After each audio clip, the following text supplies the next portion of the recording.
Nxënësi Aridana nga shkolla Zekeria Rexha në Gjakov ka arritur të shpallet fitues në garën e gjuhës gjermane, e cila organizohet për të dytin vit nga Instituti Goethe në Prishtinë. Ari do ta përfaqësojë Kosovën në Olimpiadën ndërkombëtare të gjuhës gjermane, e cila do të mbahet në korrik të këtij viti në Mannheim të Gjermanisë. Mësimdhënësja e gjuhës gjermane Besar Takolaj ka treguar se shkolla këtë vit ka marrë pjesë me 2 nxënës në këtë garë.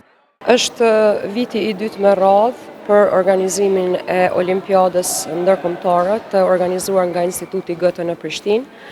Këtë vit shkolla jonë ka marrë pjesë me 2 nxënës. Nxënësit ishin gjithë të talentuar, mirë po na është duf të bëjmë një klasifikim dhe të zgjedhim 2 më të mirët.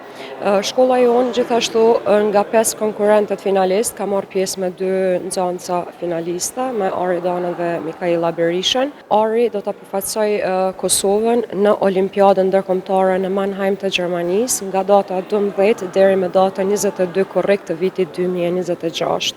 Dhe shpresojmë që do të na bëjë krenar edhe atje sikurse na bëri edhe në garën kombëtare.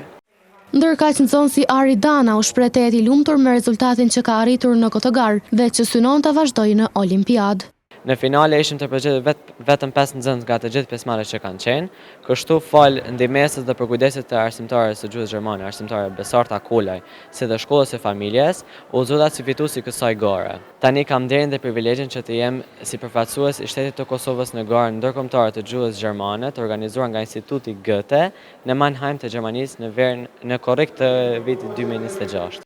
Mësimdhënësit dhe vet Ari u shprehun se ndjehen shumë krenar për këtë fitore, duke shpresuar që të arrijnë sukses edhe në Olimpiadën ndërkombëtare të gjuhës gjermane, që do të mbahet nga 12 korriku e deri më 22 korrik të vitit 2026.